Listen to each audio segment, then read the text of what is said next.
Morena tiene un financiamiento para este año, cito de nuevo a memoria, de alrededor de 1,700 millones de pesos.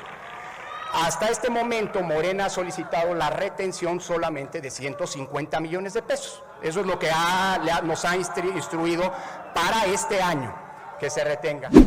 Buenos días, diputadas y diputados. Saludo a mis colegas consejeras y consejeros del Instituto Nacional Electoral, a las y los integrantes de la Junta General Ejecutiva aquí presentes, así como a todas y todos mis compañeros del Instituto, tanto del Servicio Profesional Electoral como de la rama administrativa. Gracias por los innumerables mensajes y muestras de apoyo que me han hecho llegar en estos días, pero sobre todo por su inquebrantable vocación de servicio y compromiso democrático. Es un honor y un gusto atender la invitación que me ha hecho este Pleno para sostener con ustedes un diálogo institucional y democrático sobre los requerimientos presupuestales del INE para el ejercicio fiscal 2022. Como investigador y profesor de Derecho Constitucional de la Universidad Nacional Autónoma de México y desde luego como titular de un órgano constitucional autónomo, estoy convencido de que la Cámara de Diputados es el espacio primordial en donde se recrea nuestra rica pluralidad democrática, sede de la representación popular de la nación y uno de los órganos que hacen posible la división de poderes consagrada en la Constitución como base de nuestra forma de gobierno y de nuestro modelo de convivencia pacífica. Desde los albores de nuestra independencia, José María Morelos concibió al Congreso en los sentimientos de la nación como el poder supremo en el que se ejerce la soberanía que dimana del pueblo.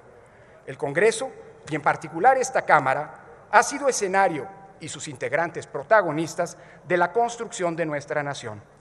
Tanto la Constitución de 1857 y las leyes de reforma que sentaron las bases de la República laica y federal, como la Constitución de 1917 que consagró en la Carta Magna el alto ideal de justicia social de la Revolución Mexicana, son evidencia del peso que tiene el Poder Legislativo en el devenir histórico de la nación. Lo mismo puede decirse de las reformas discutidas y aprobadas en el Congreso mexicano en los últimos 45 años. Reformas pactadas por todas las fuerzas políticas que dieron forma a la transición a la democracia y permitieron la construcción de normas e instituciones que hoy garantizan que las elecciones se efectúen bajo los principios constitucionales de certeza, legalidad, independencia, imparcialidad, objetividad y máxima publicidad. Ese conjunto de múltiples reformas, desde la de 1977 que detonó el proceso de democratización gracias a la introducción de la representación proporcional, pasando por la que creó el IFE en 1990, por la que lo dotó de autonomía plena en 1996, por la que sentó las bases del modelo de comunicación política en 2007 y hasta llegar a la que constituyó el Sistema Nacional de Elecciones en 2014, son obras de este Congreso, fruto precisamente de la pluralidad y de un régimen de división de poderes que han permitido que México dejara atrás un pasado ominoso en el que la lucha por el poder se daba fuera de los cauces institucionales, democráticos y pacíficos.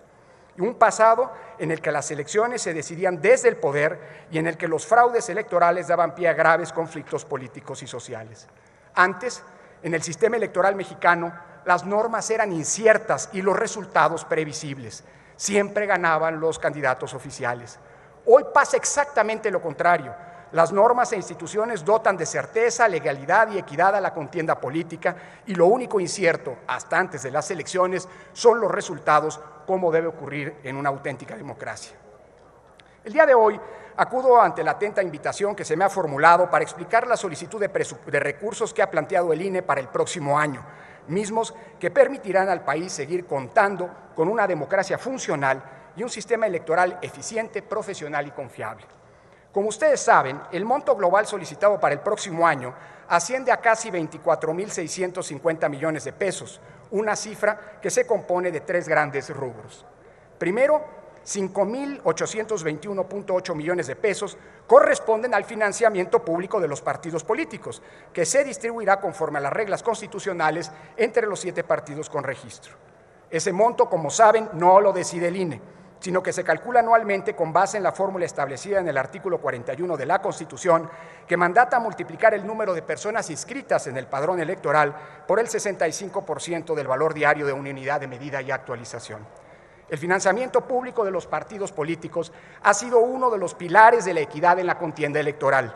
Explorar mecanismos para su eventual racionalización es, en todo caso, un asunto que corresponde decidir exclusivamente al Poder Legislativo. Un segundo rubro corresponde al presupuesto precautorio necesario para la eventual realización de ejercicios de democracia participativa, consulta popular y revocación de mandato, contempladas en el artículo 35 constitucional, y que le corresponde al INE organizar a nivel federal. La inclusión de ese monto deriva de una decisión de la Suprema Corte de Justicia de la Nación que estableció que el Instituto debe contemplar la posibilidad de que ejercicios de esta naturaleza puedan realizarse y, por lo tanto, debe incluir en su proyecto de presupuesto los recursos necesarios para llevarlos a cabo. Es por ello que para 2022 el INE está solicitando una partida precautoria por 5.743.5 millones de pesos, de los cuales 1.913.1 millones corresponden a una posible consulta popular, que aún podría ser promovida por el Ejecutivo, por alguna de las cámaras o por la ciudadanía, y 3.830.4 millones para organizar el proceso de revocación de mandato, si así lo decide el 3% de las y los ciudadanos inscritos en el listado nominal. Si ello ocurre, el INE deberá organizar estos ejercicios con la misma calidad técnica y las condiciones de legalidad y certeza que caracterizan a los procesos electorales. Llevar a cabo una revocación de mandato es equiparable a organizar una elección federal de principio a fin, y por ello los requerimientos presupuestales son altos. Para 2022, a diferencia de la consulta popular del 1 de agosto pasado, el INE no contará con la inercia que supuso la elección federal y que permitió aprovechar muchos de sus gastos para la consulta. En esta ocasión, partiríamos de cero. Por ello, aunque aún no sabemos si se reunirá el mínimo de firmas necesarias para realizar la revocación del mandato, en el INE ya nos estamos preparando para ello, tomando decisiones como el diseño de la boleta, la definición de los calendarios y cronogramas y la planeación de las tareas de capacitación y organización electoral. Incluso ya hemos destinado recursos, 117 millones de pesos, para que, si así lo decide la ciudadanía, todo esté debidamente preparado para una organización exitosa de este ejercicio, tal y como ha ocurrido puntualmente con los procesos electorales de los últimos años. Es falso que el INE pretenda bloquear los ejercicios de democracia participativa. Todo lo contrario, la solicitud de recursos suficientes para organizarlos de manera profesional y seria dan cuenta del compromiso del INE con sus obligaciones constitucionales y con la ciudadanía. Cabe destacar finalmente que en caso de que no se lleven a cabo los ejercicios de democracia directa mencionados, el monto solicitado sería reintegrado íntegra e inmediatamente a la Tesorería de la Federación para que se destine a otras prioridades del gasto público. En tercer lugar, figura el presupuesto institucional por un monto de 13.084.1 millones de pesos, que incluye el presupuesto base para la operación del instituto y la cartera institucional de proyectos. Al respecto, cabe destacar que un 28.4% del presupuesto base, casi una tercera parte, se destinará a la expedición de la credencial para votar y a la actualización del padrón electoral. Esto es, 3.719 millones de pesos que son necesarios para seguir brindando este servicio gratuito a la ciudadanía de manera eficiente, profesional, segura y con todas las medidas de protección sanitaria del que depende la principal herramienta de identidad en el país, nuestra INE. En ese mismo rubro se comprenden 3.498.7 millones de pesos para la operación de la estructura desconcentrada del INE, 32 juntas locales y 300 juntas distritales, en las que labora el 70% de los miembros del Servicio Profesional Electoral. Además, 338 millones de pesos para llevar a cabo la fiscalización de los partidos y las campañas electorales y 275.9 millones para operar el sistema de monitoreo de radio y televisión en el país. En el presupuesto operativo destaca también una partida de 1.037 millones de pesos para que el INE cumpla con sus funciones en la coorganización de las 6 elecciones locales de 2022, en las que se renovarán 6 gubernaturas. Estos rubros mencionados representan sumados casi el 70% del total de gasto operativo del INE. Un dato relevante es que el presupuesto solicitado por el INE, excluyendo las prerrogativas de los partidos políticos, representa el 0.27% del presupuesto de egresos de la Federación proyectado para 2022.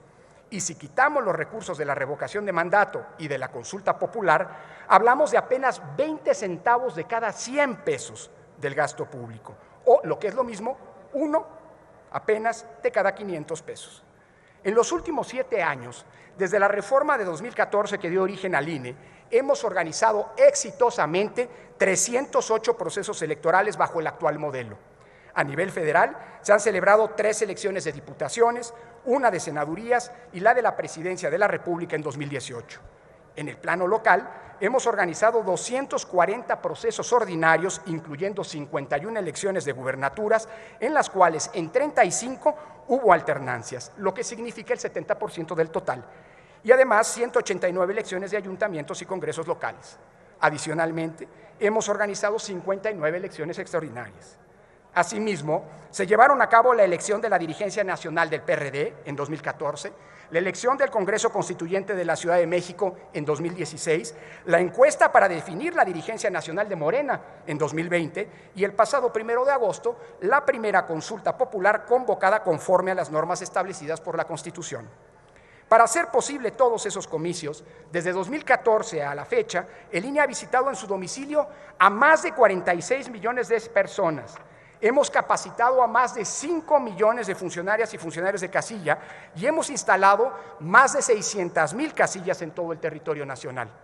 En el INE también se ha convertido en un referente a nivel mundial por los protocolos sanitarios adoptados en la pandemia de COVID-19, tanto en las elecciones locales de 2020 como en los comicios más grandes y complejos de la historia, los de 2021. Gracias a esos protocolos, a la colaboración institucional con los gobiernos federal y locales y a la vocación democrática de la ciudadanía, México le ha demostrado al mundo que el derecho fundamental a la salud no tiene por qué cancelar o entrar en conflicto con los derechos políticos. Asimismo, a pesar de la contingencia sanitaria, el INE ha mantenido el servicio al público en sus casi 1,000 módulos de atención ciudadana, en donde diariamente atendemos en promedio a 120,000 personas. Así, desde 2014, el INE ha producido y entregado casi 110 millones de credenciales gratuitamente. Son muchos los asuntos en los que el sistema electoral surgido de la reforma 2014 ha contribuido al fortalecimiento de la democracia y de la vida institucional de México. El INE es muy celoso de su autonomía constitucional, la cual ejercemos en cada decisión que tomamos, pero también asumimos que somos una institución del Estado mexicano y sabemos colaborar con otras, incluso las del gobierno, para generar bienes públicos en beneficio de la ciudadanía. Permítame cerrar esta primera intervención remembrando un debate ocurrido en este recinto hace más de 40 años, en los primeros meses de la 52 legislatura, cuando la izquierda mexicana recién legalizada era una oposición casi testimonial, pero muy importante para el debate público y la construcción de un México plural y democrático. Al discutirse una reforma a la Ley Orgánica de la Administración Pública Federal, uno de los integrantes de la bancada del PSUM hizo en esta misma tribuna una memorable reivindicación de la división de poderes que en los años del régimen de partido hegemónico era más una aspiración que una realidad tangible. En diciembre de 1982, el diputado Arnaldo Córdoba dijo: "La democracia solo puede darse como una posibilidad al alcance de la sociedad cuando la organización política nacional se funda en la real división de poderes". En nuestro régimen constitucional, la división de poderes no solo está concebida como una mera distribución de funciones o una simple división del trabajo político, es también, como en la doctrina clásica del Estado, un continente y a la vez un instrumento para la instauración de una vida democrática en la sociedad. No hay democracia posible, decía, sin que haya división de poderes, aunque también es cierto que puede haber división de poderes sin que haya democracia.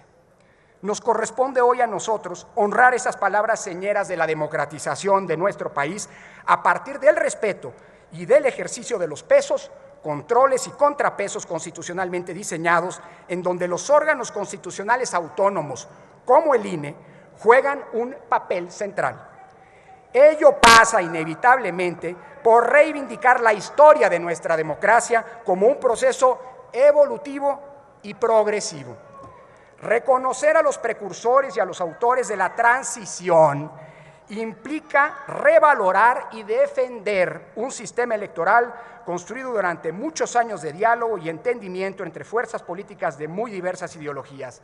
Es reivindicar a nuestra democracia como una obra colectiva y un patrimonio de todas y todos los mexicanos que debemos aquilatar y cuidar. La democracia es una de las inversiones públicas más importantes que hemos hecho las y los mexicanos en las últimas décadas, pero también una de las que más ha retribuido al país. La posibilidad de renovar los poderes públicos en condiciones de legalidad, certeza y paz social, con cada vez menos conflictos postelectorales, ha permitido transitar por 3 alternancias en la presidencia de la República, renovar al Congreso de la Unión y convertirlo en el mosaico plural que, como ocurre en esta legislatura, representa la diversidad y la riqueza de la nación mexicana. Todo ello ha contribuido a la estabilidad económica y a la gobernabilidad democrática. Hace apenas poco más de 30 años, las elecciones eran un problema en México, quizás una de las principales fuentes de inestabilidad y conflicto. Hoy es indudable que las elecciones ya no son un problema, sino todo lo contrario. Parafraseando a Ortega y Gasset, la democracia en su dimensión electoral es el piso mínimo para que México pueda resolver algún día, ojalá, los grandes problemas nacionales que aún nos siguen aquejando. Muchas gracias, honrado de estar aquí y quedo atento a sus posicionamientos y preguntas.